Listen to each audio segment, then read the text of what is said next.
প্রিয় ছাত্রছাত্রীরা, আমি উত্তম স্যার প্রাঙ্গণ কথা চ্যানেলের উপস্থাপনায় আজকে আমি তোমাদের সামনে আলোচনা করব একাদশ শ্রেণীর সেকেন্ড সেমিস্টারের সৈয়দ মুজতবা আলীর লেখা প্রবন্ধ গ্রন্থ পঞ্চতন্ত্রের অন্তর্গত বই কেনা এই গ্রন্থটি নিয়ে। বই কেনা গ্রন্থে প্রবন্ধকার সৈয়দ মুজতবা আলী দেখিয়েছেন যে বই মানুষের জীবনে কতটা গুরুত্বপূর্ণ। বই পড়লে মানুষের যে জ্ঞান অর্জন হয়, সেই জ্ঞান যে অর্থ, ধন, সম্পদ সবার থেকে বড়, সেটা তিনি বারবার এই প্রবন্ধে ফুটিয়ে তুলতে চেয়েছেন।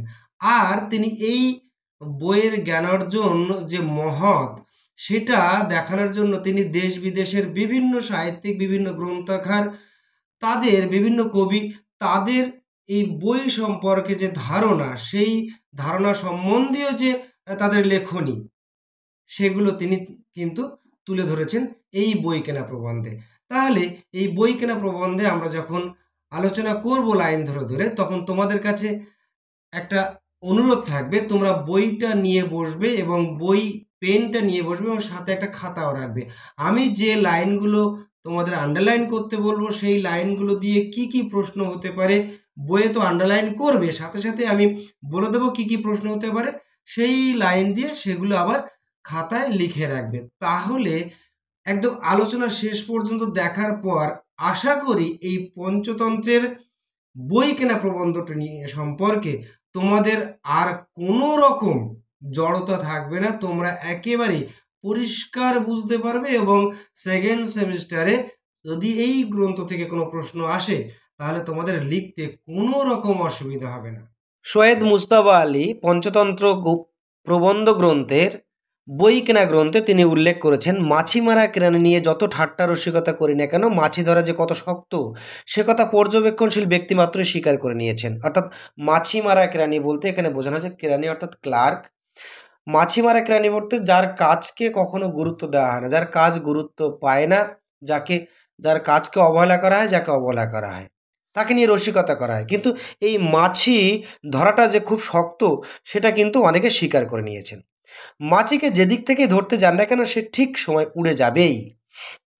কারণ অনুসন্ধান করে দেখা গিয়েছে, দুটো চোখ নিয়ে মাছির কারবার নয়, তার সমস্ত মাথা জুড়ে নাকি গাদা গাদা চোখ বসানো আছে।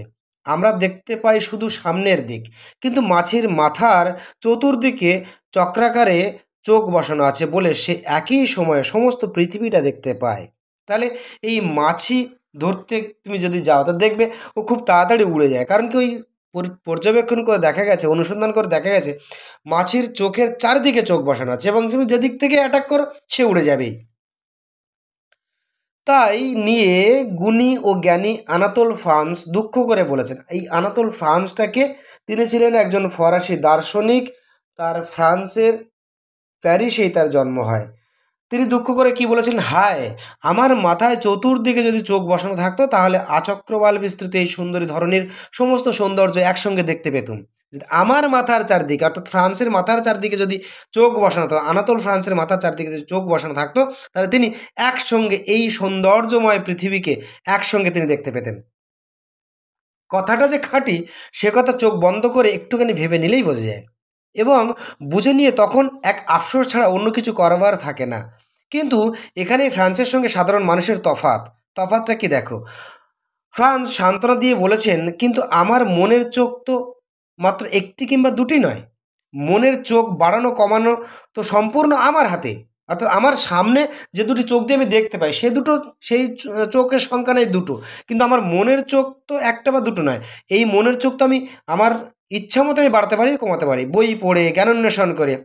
মনের চোখ বাড়ানো বা কমানো সম্পূর্ণ তো আমার হাতে। নানা জ্ঞান বিজ্ঞান যতই আমি আয়ত্ত করতে থাকি, ততই একটা করে আমার মনের চোখ ফুটতে থাকে। আমি যত জ্ঞান বিজ্ঞান আয়ত্ত করব, ততই আমার মনের চোখ ফুটতে থাকবে। পৃথিবীর আর সব সভ্য জাত যতই চোখের সংখ্যা বাড়াতে ব্যস্ত, আমরা ততই আরব্য উপন্যাসের একচকা দৈত্যের মতো ঘোঁতঘোঁত করি, আর চোখ বাড়াবার কথা তুললেই চোখ রাঙায়। আমরা কারা? আমরা বলতে এখানে শোয়েব মুজতবা আলী বলছেন সমস্ত বাঙালি জাতিকে। এই বাঙালি অন্য পৃথিবীর সভ্য জাতি তারা বই পড়ে, জ্ঞানান্বেষণ করে, তারা আরও অনেক কিছু জানতে চায়, বুঝতে চায়, জ্ঞানের ভাণ্ডার তৈরি করতে চায়। কিন্তু এই আমরা বাঙালিরা কি করি? আরব্য উপন্যাসের দৈত্য। এখানে একটা এক্সাম্পল দিয়েছেন তিনি। এটা এই আরব্য উপন্যাসের দৈত্যের কথা বর্ণিত আছে, এই প্রসঙ্গটা আছে রোমান ও গ্রিক পুরাণে। কীরকম? তার কপালের মাঝখানে একটা বড় মোটা মোটা চোখ আর বিশাল আকার আকার তার দেহাকৃতি, এবং তিনি খুব শক্তিশালী একটি কাল্পনিক চরিত্র। এবং ওই সেই রকমভাবে আমাদের কিন্তু বইয়ের কথা বললেই, আমাদের জ্ঞানের কথা বললেই কিন্তু আমরা সেদিকে যেতে চাই না, জ্ঞান অর্জন করতে চাই না। উল্টে যে বলে তার দিকে আমরা রেগে যাই, চোখ রাঙাই।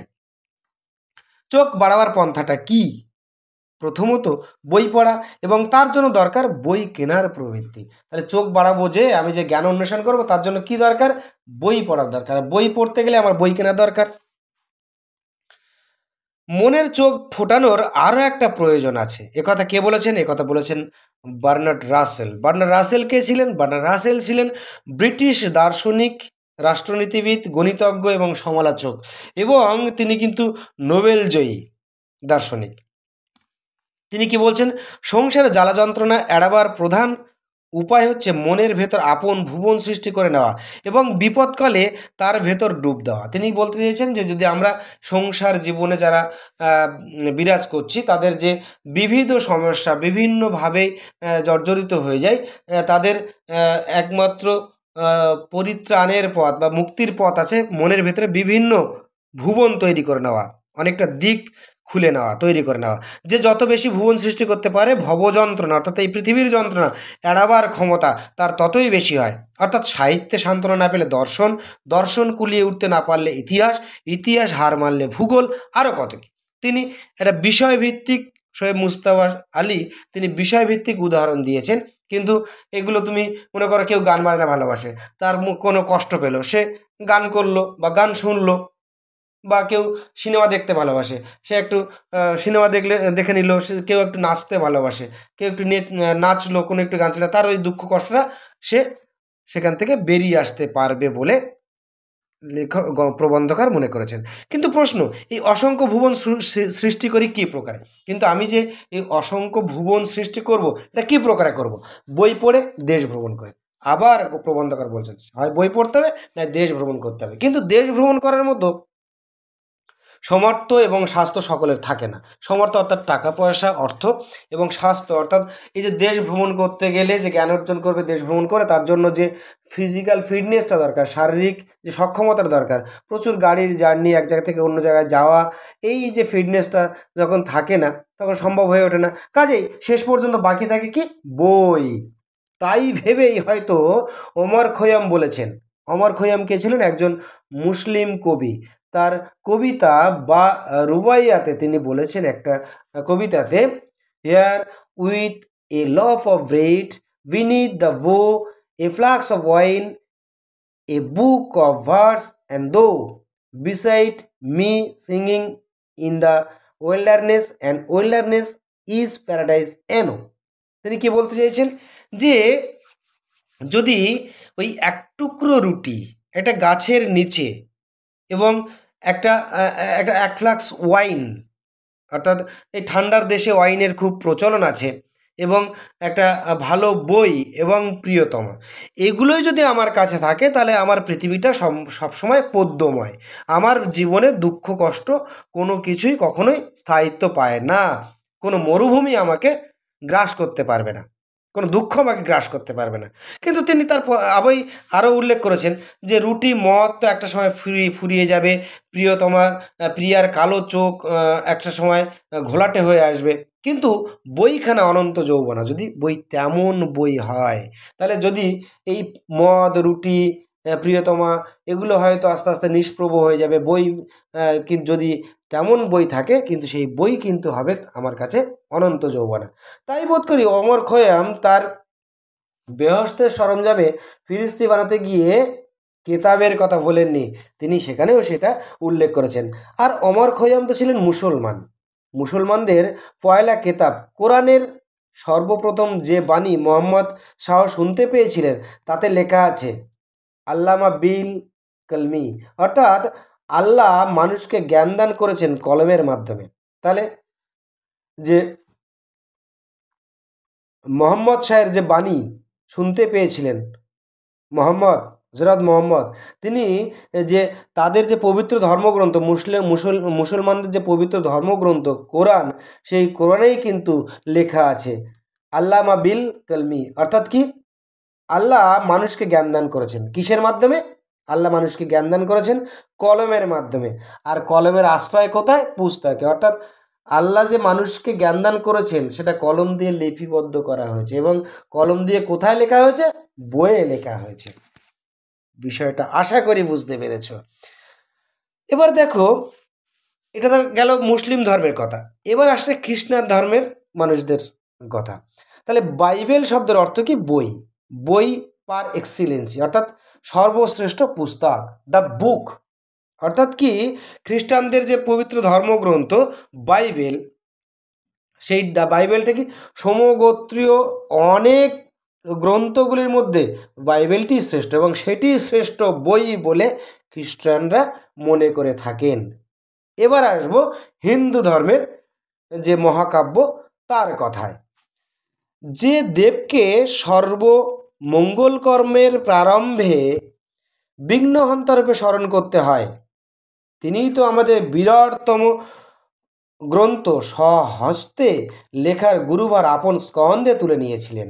তাহলে আমরা সফল মঙ্গল কর্মে, সমস্ত মঙ্গল কর্মের আগে আমরা বাধা বিঘ্ন যাতে অতিক্রম করতে পারি, যার স্মরণ করি, যে দেবতাকে স্মরণ করি, তিনি যে বৃহত্তম গ্রন্থকে আমাদের হিন্দু ধর্মে বৃহত্তম গ্রন্থ বলতে মহাভারতকে বোঝানো হয়েছে।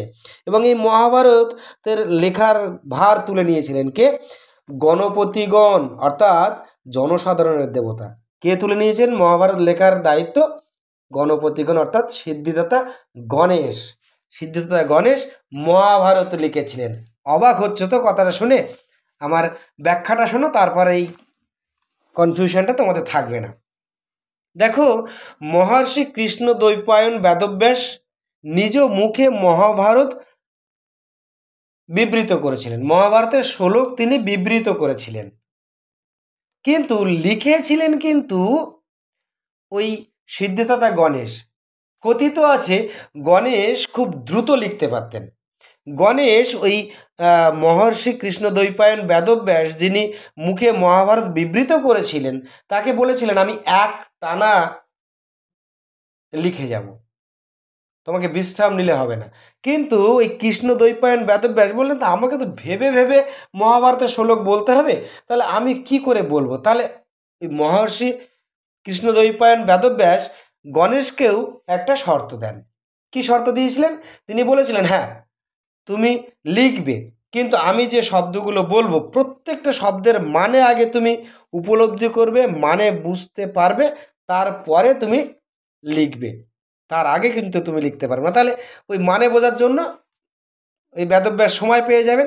এই রকম একটা গল্প কিন্তু আছে। যাই হোক, কিন্তু বাঙালি নাগর ধর্মের কাহিনী শোনে না, কিন্তু বাঙালি নাগরিক তারা ধর্মের কাহিনী শোনে না। তার মুখে ওই এক কথা, অত কাঁচা পোহা কোথায় বা যে বই কিনবো, হ্যাঁ অত কাঁচা পয়সা পাবো কোথায় যে বই কিনতে যাব।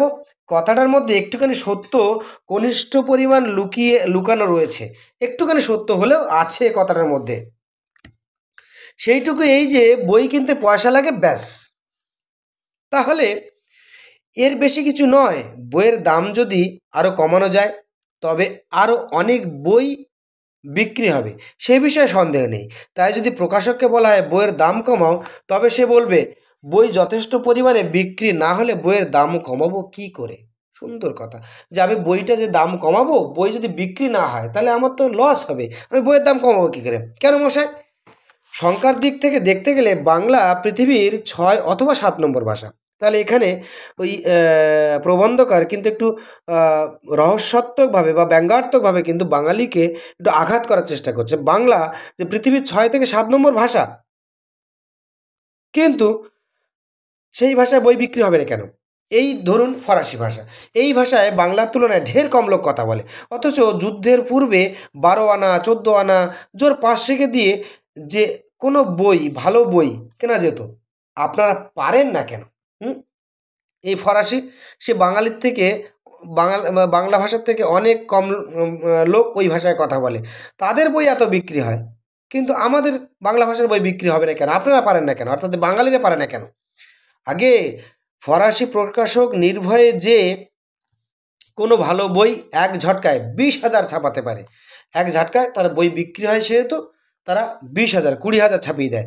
আমাদের না বিশ্বাস ওঠে 2,000 ছাপাতে গেলেই বেশি ছাপিয়ে দেউলিয়া হব নাকি? অর্থাৎ আমি যদি বেশি বই ছাপাই, প্রত্যেক প্রকাশক আশঙ্কায় পড়ে যান যে দেউলিয়া হওয়ার ভয়, ভিখারি হয়ে যাওয়ার ভয়। তাই এই অচ্ছেদ্য চক্র, বই সস্তা নয় বলে লোকে বই কেনে না, আর লোকে বই কেনে না বলে সস্তা করা যায় না। এই চক্র ছিন্ন তো করতেই হবে। এটা প্রবন্ধকার তিনি আশা প্রকাশ করেছে, ছিন্ন না করলে কিন্তু বাঙালিদের জ্ঞান অর্জন করা সম্ভব নয়। করবে কে? প্রকাশক না ক্রেতা? প্রকাশকের পক্ষে করা কঠিন, কারণ ওই দিয়ে তার পেটের ভাত জোগাড় করে। কারণ প্রকাশক ওই বিক্রি করে তার পেটের ভাত হয়। সে ঝুঁকি নিতে নারাজ, এক্সপেরিমেন্ট করতে নারাজ, দেউলিয়া হওয়ার ভয়। সে কেন এক্সপেরিমেন্ট করতে যাবে? দেউলিয়া হয়ে যাওয়ার তার তো একটা আশঙ্কা থাকে, সেই জন্য। কিন্তু বই কিনে কেউ তো কখনো দেউলিয়া হয়নি, এই লাইনটা দাগ মেরে রাখো। কিন্তু বই কিনে কেউ তো কখনো দেউলিয়া হয়নি, এই লাইনটা দিয়ে প্রশ্ন হতে পারে। বই কেনার বাজেট যদি আপনি 3 গুণ বাড়িয়েও দেন, তবু তো আপনার দেউলিয়া হওয়ার সম্ভাবনা নেই। মাঝখান থেকে আপনি ফ্রান্সের মাছির মতো অনেকগুলো চোখ পেয়ে যাবেন, রাসেলের মতো গাদা নতুন ভুবন সৃষ্টি করে ফেলবেন। ওই আনাতোল ফ্রান্স এবং রাসেল, তারা যে পন্থা অবলম্বন করেছিলেন, ওই মাছির মতো চোখ যদি হতো, সৌন্দর্য দেখতে পেত, এবং রাসেল বলেছিলেন যে অনেকগুলো ভুবন তৈরি করতে পারলে এই ভব সংসারের জ্বালা যন্ত্রণা থেকে মুক্তি পাওয়া যাবে। সে কথাই কিন্তু আবার উল্লেখ করেছেন। ভেবেচিন্তে অগ্রপশ্চাৎ বিবেচনা করে বই কেনে সংসারী লোক, আর এই ভাবনা চিন্তা করে সংসারী লোক তারা সামনে পেছনে ডাইনে বাঁয়ে ভেবে কিন্তু তারা বই কেনে। আর পাড় পাঠক বই কেনে প্রথমটায় দাঁত মুখ খিচিয়ে, তারপর চোখে সুখ করে করে, এবং সর্বশেষে সে কেনে খ্যাপার মতো। অর্থাৎ সে যে পাঠক, যে পাঠ করতে ভালোবাসে, যে বইয়ের মধ্যে ডুবে থাকতে ভালোবাসে, প্রথমটা একটু এইটা কিনবো ওইটা কিনবো এরকম একটু ইতস্তত করতে থাকে, তারপর সে কিন্তু বুঝে যায় সে, এবং ভালো মনেই কেনে, এবং তারপরে সে মাতালের মতো, খ্যাপার মতো সে বই কিনতে থাকে, এবং চুর হয়ে থাকে তার মধ্যিখানে, এবং সে বুঁদ হয়ে থাকে তার মধ্যিখানে। এই একমাত্র ব্যসন, অর্থাৎ এটাই একমাত্র নেশা, অনুরাগ, একমাত্র নেশা, যার দরুন সকালবেলা চোখের সামনে সারে সার গোলাপি হাতি দেখতে হয় না, লিভার পচে পটল তুলতে হয় না। আমি নিজে কি করি? আমি একাধারে প্রডিউসার এবং কনজিউমার। দেখো, প্রবন্ধকার এখানে বলছে আমি একাধারে, আমি প্রডিউসার এবং একাধারে কনজিউমার। আমি কেন বলছে দেখো, তামাকের মিক্সচার দিয়ে আমি নিজেই সিগারেট বানিয়ে প্রডিউসার, আমি তৈরি করি, এবং সেটি খেয়ে নিজেই কনজিউমার, আমি কনজিউম করি, সেটি খাই। তাহলে অনেকে দেখবে এই কাগজের মধ্যে তামাক দিয়ে, সাদা কাগজের মধ্যে তামাক দিয়ে সিগারেট বানায়, এবং সেটা কনজিউম করে, অর্থাৎ খায় বা পান করে আর কি। আরও বুঝিয়ে বলতে হবে, আমি একখানা বই প্রডিউস করেছি, কেউ কেনে না বলে আমিও কনজিউমার, অর্থাৎ নিজেই মাঝে মধ্যে কিনি। চ্যানেলে নতুন হয়ে থাকলে প্রাঙ্গণ কথা চ্যানেলটিকে সাবস্ক্রাইব করে দিয়ে পাশের বেল আইকনটি প্রেস করতে একেবারে ভুলো না, লাইক করে দাও। আর তোমাদের যদি কোনো প্রশ্ন থাকে তোমরা কমেন্টে লিখে জানাও, আমি তোমাদের প্রত্যেকটা প্রশ্নের উত্তর দেওয়ার চেষ্টা করব। আসি পরবর্তী আলোচনাতে। মার্ক টুইনের লাইব্রেরিখানা দেখবার মতো ছিল। মার্ক টুইন কে ছিলেন? মার্ক টুইন ছিলেন মার্কিন যুক্তরাষ্ট্রের লেখক, চিন্তাবিদ, সাহিত্যিক। মেঝে থেকে ছাদ পর্যন্ত বই বই, শুধু বই, এমনকি কার্পেটের উপরেও গাদা গাদা বই স্তূপীকৃত হয়ে পড়ে থাকতো, পা ফেলা ভার। এক বন্ধু তাই মার্ক টুইনকে বললেন, বইগুলো নষ্ট হচ্ছে, গোটা কয়েক সেলফ জোগাড় করছো না কেন? তাহলে মার্ক টুইন তার যে লাইব্রেরি, তার যে বই সংগ্রহশালা, সেখানে প্রচুর বই ছিল, একদম নিচ থেকে উপর ছাদ পর্যন্ত, আর মেঝে যে কার্পেটটা বিছানো ছিল তার মেঝের সমস্ত জায়গায় বই ঝাপানো ছিল, পা ফেলার জায়গা ছিল না, তাই তার বন্ধু বলছে যে একটা সেলফ জোগাড় করছো না কেন, বইগুলো নষ্ট হচ্ছে এভাবে পড়ে পড়ে। মার্ক টুইন খানিকক্ষণ মাথা নিচু করে ঘাড় চুলকে বললেন, ভাই বলছো ঠিকই, কিন্তু লাইব্রেরিটা যে কায়দায় গড়ে তুলেছি সেলফ তো আর সে কায়দায় জোগাড় করতে পারি না।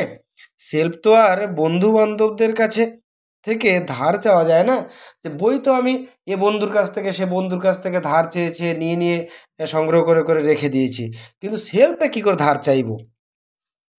শুধু মার্ক টুয়েনই না, দুনিয়ার অধিকাংশ লোকই লাইব্রেরি গড়ে তোলে কিছু বই কিনে আর কিছু বই বন্ধু বান্ধবদের কাছ থেকে ধার করে ফেরত না দিয়ে।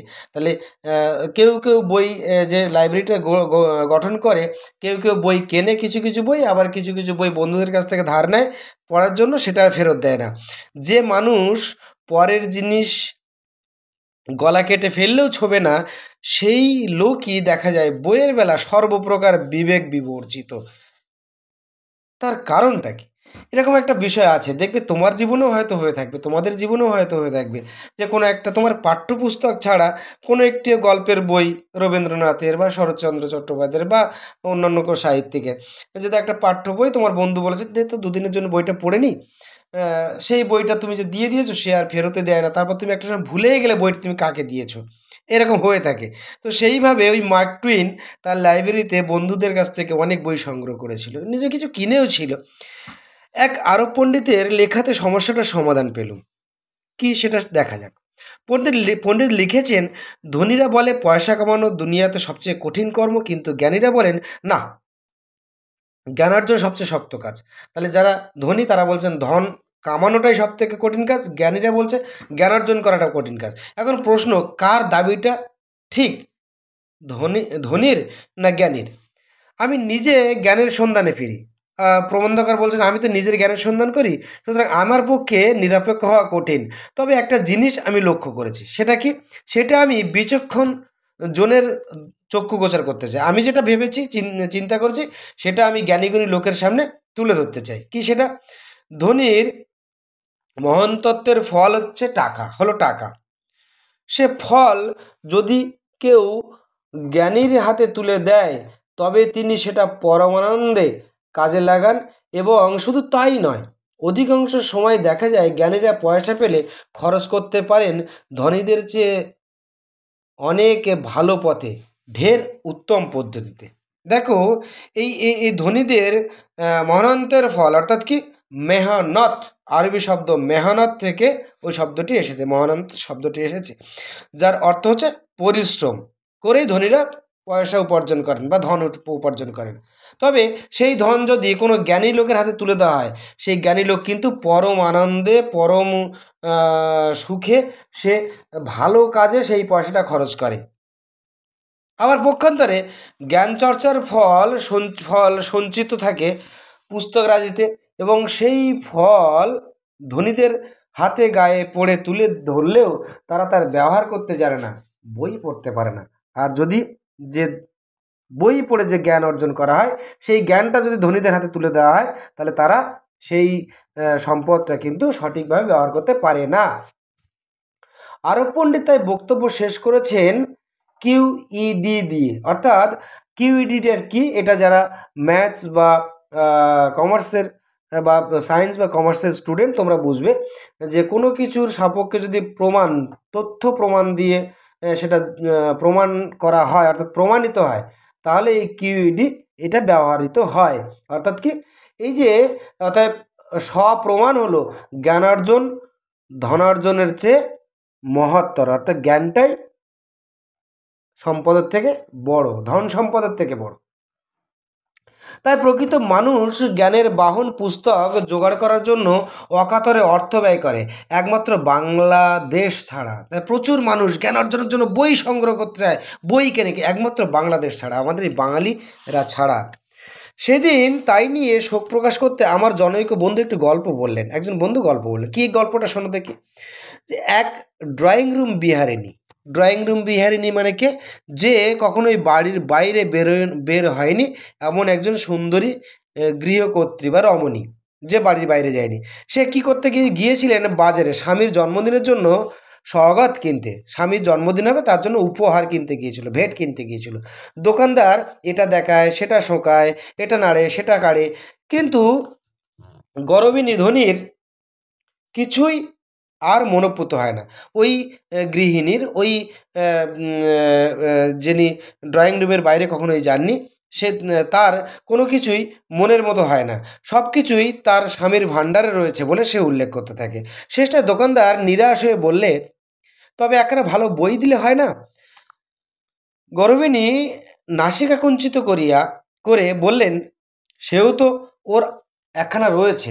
এবার যে একটা বইয়ের কথা বললো দোকানদার, তখন সে নাকটা একটু কুঁচকে, না, সে তো ওর একটা রয়েছে, একটা বই রয়েছে, সে ভেবে দেখো বিষয়টা, একটা বই হলেই যেন সব জ্ঞান অর্জন হয়ে যায়, এরকম বিষয়টা বোঝাতে চাইছে। যেমন স্ত্রী তেমনি স্বামী, একখানা বই তাদের পক্ষে যথেষ্ট। অথচ এই বই জিনিসটার প্রকৃত সম্মান করতে জানে ফ্রান্স। কাউকে মোক্ষম মারাত্মক অপমান করতে হলে তারা ওই জিনিস দিয়েই করে।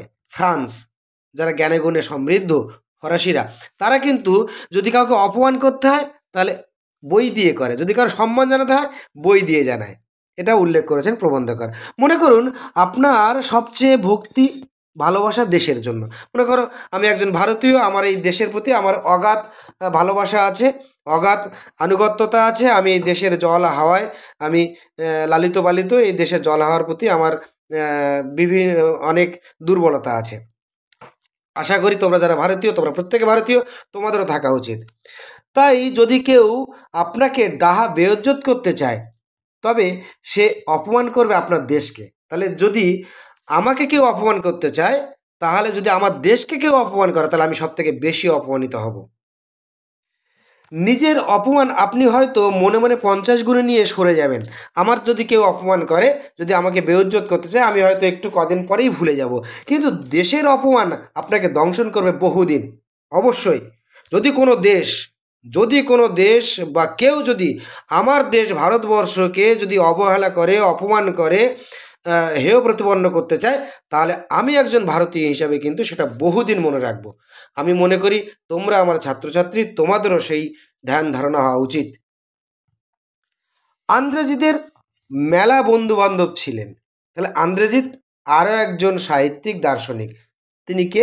ফরাসি সাহিত্যিক দার্শনিক, এবং সাহিত্যে তিনি পেয়েছিলেন নোবেল পুরস্কার পেয়েছিলেন। তার অধিকাংশ নামকরা লেখক বন্ধুরা ছিল। জিত রুশিয়া থেকে ফিরে এসে সোভিয়েতের রাজ্যের বিরুদ্ধে একখানা প্রাণঘাতী কেতাব ছাড়েন। তিনি সোভিয়েত থেকে ঘুরে এসে তিনি একটা ওই সোভিয়েত ইউনিয়নের বিরুদ্ধে একটি সমালোচনা করে একটা বই তিনি লেখেন এবং সেটি বাজারে ছেড়ে দেন। প্যারিসের স্তালিন অর্থাৎ স্টালিনপন্থীরা, বা যারা স্টালিন ছিলেন একজন সাম্যবাদী ও রাজনীতিবিদ, এবং সোভিয়েত ইউনিয়নের একজন রাজনীতিবিদ, এবং সেই স্তালিনপন্থীয়রা তাকে বিভিন্নভাবে গালিগালাজ করতে থাকেন। গালিগালাজ কটব্য করে জিদের প্রাণ অতিষ্ঠ করে তুলল। কিন্তু আশ্চর্য, জিদের লেখক বন্ধুদের অধিকাংশ চুপ করে সব কিছু শুনে গেলেন, জিদের হয়ে লড়লেন না। তাহলে বন্ধুদের উদ্দেশ্যে বলছে, বন্ধুকে লক্ষ্য করে বলছে, তাহলে তার বন্ধুরা প্রতিবাদ করতে পারে, প্রতিবাদ কিন্তু করলো না। জিদের জিগারে, অর্থাৎ ভালো একটা শব্দ, জিগার অর্থাৎ মন, হৃদয়, কলিজা, তাতে জোর চোট লাগলো। তিনি স্থির করলেন এদের একটা শিক্ষা দিতে হবে। কাগজে বিজ্ঞাপন বেরোলো, কাগজে বিজ্ঞাপন দিল কে? জিদ তার লাইব্রেরিখানা নিলামে বেচে দেবেন বলে মন স্থির করেছেন। এটা কাগজে বিজ্ঞাপন বেরিয়েছে। এটা এই লাইনটা দিয়ে প্রশ্ন হতে পারে, লাইনটা দাগ মেরে রাখবো। জিত তার কি বিক্রি করে দেওয়ার কথা কাগজে বিজ্ঞাপন দিয়েছিল, এবং কেন সেই বিজ্ঞাপন দিয়েছিল, তার পরিণতি কি হয়েছিল। প্যারিস খুব খবর শুনে প্রথমটায় মূর্ছা গেল, অর্থাৎ সবাই স্তব্ধ হয়ে গেল, হতভম্ব হয়ে গেল। কিন্তু সম্বিতে, অর্থাৎ যখন জ্ঞান ফিরল, যখন তাদের সবার টনকটা নড়ল, ফেরা মাত্রই মুক্তকচ্ছ অর্থাৎ কাছা খুলে যাওয়া, মানে কাছা খুলে যাওয়ার মতো, বাঁধন খুলে যাওয়ার মতো ভাবে ছুটতে লাগলো। কোথায় ছুটলো? নিলামখানার দিকে, অর্থাৎ যেখানে নিলাম হবে ওই আন্দ্রেজিতের লাইব্রেরি, সেই দিকে ছুটে গেল। সেখানে গিয়ে অবস্থা দেখে সকলেরই চক্ষু স্থির। সেখানে গিয়ে সবাই স্থির হয়ে গেল, তারা সব হতভম্ব হয়ে গেল। কেন? যেসব লেখক জিদের হয়ে লড়েননি তারা যেসব বই জিতকে স্বাক্ষর সহ উপহার দিয়েছিলেন, জিত মাত্র সেগুলোই নিলামে চড়িয়েছেন। অর্থাৎ খুব ইন্টারেস্টিং যে সমস্ত লেখকরা বা কবি সাহিত্যিকরা ওই জিদের হয়ে ওই স্তালিনপন্থীরা যারা তাকে গালিগালাজ করেছিল তাদের সঙ্গে লড়াই করেননি, তাদের প্রতিবাদ করেননি, জিত এবং তারা ওই জিতকে বই দিয়েছিল, তাদের স্বাক্ষর করা সই করা উপহার দিয়েছিল, সেই বইগুলোই শুধুমাত্র নিলামে চড়িয়েছেন। জিত শুধু জঞ্জালি বেছে ফেলছেন, এই লাইনটাও দাগ মেরে রাখো। উত্তর কিন্তু একই হবে, কিন্তু লাইনটা আলাদা আলাদা হয়ে দিয়ে প্রশ্ন আসতে পারে। প্যারিসের লোক তখন যে অট্টহাস্য ছেড়েছিল সেটা আমি ভূমধ্যসাগরের মধ্যিখানে জাহাজে বসে শুনতে পেয়েছিলাম। ভূমধ্যসাগরটা কোথায় একটু জানার দরকার আছে।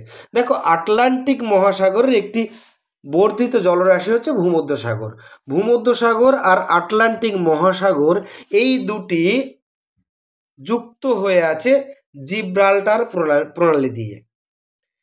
এই সময় ওই জাহাজের মাঝখানে ছিলেন ওই প্রবন্ধকার, তিনি সেখানে বসে শুনতে পেয়েছিলেন। কীভাবে শুনতে পেয়েছিলেন দেখো, কারণ খবরটার গুরুত্ব বিবেচনা করে রয়টার হচ্ছে আন্তর্জাতিক একটি সংবাদ সংস্থা, এখন তার সদর দপ্তর কিন্তু নিউ ইয়র্কে। এই তথ্যগুলো কিন্তু তোমরা দেওয়ার চেষ্টা করবে, এখন লিখে রাখতে পারো খাতাতে। হ্যাঁ, তো জাহাজের টাইপ করা 100 লাইনি দৈনিক কাগজ সেটা সাড়ম্বরে প্রকাশ করেছিল। ওই যে জাহাজের মধ্যে ছিল, সেই জাহাজের মধ্যে 100 লাইনের একটা হেডলাইনের খবরের যে কাগজ প্রকাশিত হয়, সেই কাগজে সেটা বেরিয়েছিল। অপমানিত লেখকরা তিন ডবল দামে আপন আপন বই লোক পাঠিয়ে তড়িঘড়ি কিনিয়ে নিয়েছিলেন। যত কম লোকে কেনাকাটার খবরটা জানতে পারে ততই মঙ্গল। কারণ কি, ওই যে আন্দ্রে জিত তাদেরই বই সই করা বইটা বিক্রি করে দিচ্ছে, এটা যদি ছড়িয়ে যায় তাহলে অপমানিত তো তারাই হবে, অর্থাৎ ওই জিতের বন্ধুরা হবে। তাই তারা খবরটা পাওয়ার সঙ্গে সঙ্গে তারা নিজে না যেতে পেরে তারা অন্যান্য লোক পাঠিয়েছিল এবং তিন ডবল দামে সেই বইগুলো তারা কিন্তু সেখান থেকে ক্রয় করেছিল, যাতে বইগুলো লোকের কাছে না ছড়িয়ে যায়।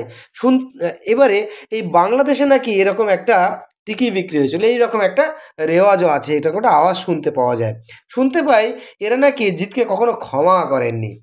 এটা দিয়েও প্রশ্ন আসতে পারে, এই লাইনটা তোমরা তৈরি হয়ে থাকবে।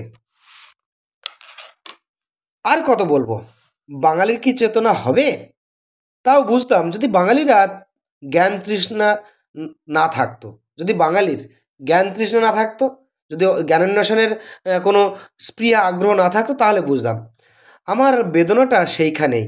বাঙালি যদি হটেনটট হতো তবে কোনো দুঃখ ছিল না। হটেনটটটা কি? হটেনটট হচ্ছে দক্ষিণ আফ্রিকার অশিক্ষিত একটি উপজাতি, কুসংস্কার আচ্ছন্ন একটি উপজাতি। যদি বলছে বাঙালি তো জ্ঞানান্বেষণের একটা জায়গা, তারা সেইভাবেই তৈরি, কিন্তু যদি হটেনটট দক্ষিণ আফ্রিকার ওই অশিক্ষিত কুসংস্কার আচ্ছন্ন উপজাতি হতো, তাহলে ওই প্রবন্ধকার সৈয়দ মুজতবা আলী কিন্তু দুঃখটা পেতেন না।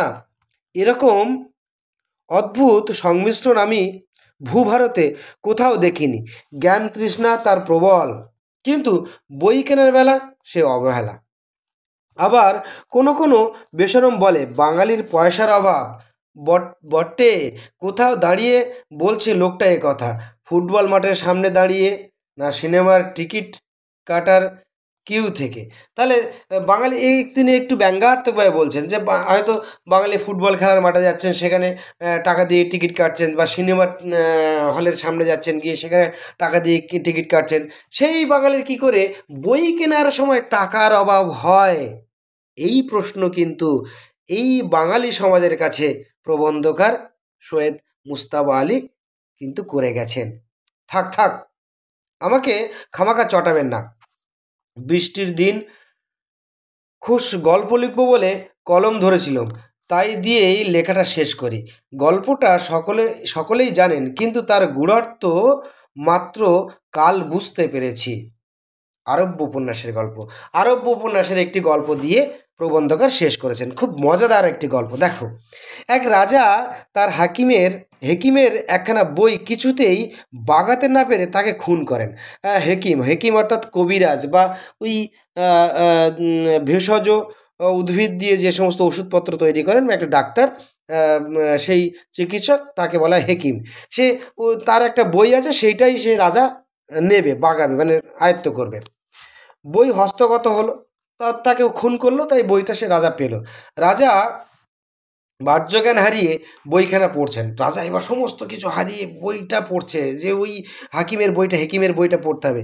কিন্তু পাতায় পাতায় এমনি জুড়ে গিয়েছে যে রাজা বারবার আঙুল দিয়ে মুখ থেকে থুতু নিয়ে জোড়া ছাড়িয়ে পাতা উল্টাচ্ছেন। তাহলে বইয়ের পাতাগুলো মাঝে মাঝে জুড়ে থাকে, দেখবে একটা বদভ্যাস যে ওই আঙুল দিয়ে জিভে বা ঠোঁটে থুতুটা নিয়ে দেওয়া পাতা উল্টায়। রাজাও তাই করছে। এদিকে হেকিম আপন মৃত্যুর জন্য তৈরি ছিলেন, অর্থাৎ হেকিম কিন্তু জানতে পেরেছিলেন রাজা যদি এই বই আমার কাছ থেকে না নিতে পারে আমাকে মারবে, মেরে নেবে। সে তৈরি ছিলেন বলে প্রতিশোধের ব্যবস্থাও করে গিয়েছিলেন। কি করে গিয়েছিলেন প্রতিশোধের ব্যবস্থা? তিনি পাতায় পাতায় কোণের দিকে মাখিয়ে রেখেছিলেন মারাত্মক বিষ। ওই বইয়ের পাতা উল্টাবেন রাজা, আর ওই বইয়ের পাতাগুলো উল্টাতে গিয়ে সে জিভ থেকে বা ঠোঁট থেকে যে লালাটা নেবে এবং ওই বইয়ের পাতায় আবার হাত দেবে, আবার জিভে হাত দেবে, সেইভাবে বিষটা রাজার মুখের মধ্যে চলে যাবে। রাজার আঙুল সেই বিষ মেখে নিয়ে যাচ্ছে মুখে। রাজাকে এই প্রতিহিংসার খবরটিও হেকিম রেখে গিয়েছিলেন কেতাবের শেষ পাতায়। ওই কেতাব পড়তে পড়তে পড়তে যখন শেষ পাতায় উল্টে যাবে, উল্টাতে উল্টাতে শেষ পাতায় চলে যাবে, হেকিম কিন্তু সেটাও লিখে গিয়েছিলেন। সেইটে পড়ার সঙ্গে সঙ্গে রাজা বিষবাণের ঘায়ে ঢলে পড়লেন। বাঙালির বই কেনার প্রতি বৈরাগ্য দেখে মনে হয় সে যেন গল্পটা জানে, আর মরার ভয়েই বই কেনা, বই পড়া ছেড়ে দিয়েছে। এখানে একেবারেই নিষ্ঠুরভাবে, ব্যঙ্গাত্মকভাবে বাঙালি পাঠককুলকে তিনি তার বই কেনার প্রতি আকর্ষণ জাগ্রত করার জন্য শেষ লাইনটায় দেখো কি বলেছেন তিনি। বাঙালির বই কেনার প্রতি বৈরাগ্য অর্থাৎ ইচ্ছাহীনতা দেখে মনে হয় সে যেন গল্পটা জানে। এই যে রাজার বই কিনতে কিনতে, ওই বই পড়তে পড়তে ওই বিষ লেগে লেগে রাজা মরে গিয়েছিল, এই গল্পটা যেন বাঙালি সবাই জানে, আর মরার ভয়েই বই কেনা, বই পড়া ছেড়ে দিয়েছে। এই বলেই তিনি এই প্রবন্ধটি শেষ করেছেন। বই কেনা প্রবন্ধ আলোচনার শেষে তোমাদের কয়েকটি মাত্র প্রশ্ন বলে দেব। বই পড়ার সময় যে লাইন ধরে আলোচনা করার সময় যে লাইনগুলো আন্ডারলাইন করতে বলেছি সেগুলো দিয়ে তো প্রশ্ন প্র্যাকটিস করবে। আর 3টি প্রশ্ন বলে দেব, এই 3টি প্রশ্ন ভালো করে প্র্যাকটিস করবে। এই 3টে প্রশ্নের মধ্যে পশ্চিমবঙ্গের সমস্ত স্কুলে প্রশ্ন আসার সম্ভাবনা অত্যন্ত প্রবল। 1 নম্বর, বই কেনা ও বই পড়া বিষয়গুলিকে সৈয়দ মুজতবা আলী এই প্রবন্ধে তুলে ধরেছেন, তা নিজের ভাষায় লেখো। 2, বই কেনা প্রবন্ধে লেখক দেশি বিদেশি কোন কোন লেখকের কি কি ঘটনা ব্যক্ত করেছেন তা লেখো। 3 নম্বর, জ্ঞানার্জন না ধনার্জন কোন বিষয়কে লেখক বেশি শ্রেষ্ঠ বলে মনে করেছেন এবং তা তিনি কেন মনে করেছেন, নিজের ভাষায় লেখো। মাত্র এই 3টি প্রশ্ন তোমরা যদি ভালো করে রপ্ত করতে পারো, তাহলে যে কোনো প্রশ্ন আসুক না কেন তোমরা সুন্দর করে তার উত্তর লিখে আসতে পারবে। তাহলে বন্ধুরা, আজকের মতো এখানে শেষ করছি। দেখা হবে আরও একটি বাংলার গুরুত্বপূর্ণ ক্লাসে। সবাই ভালো থেকো, মন দিয়ে পড়াশোনা করো।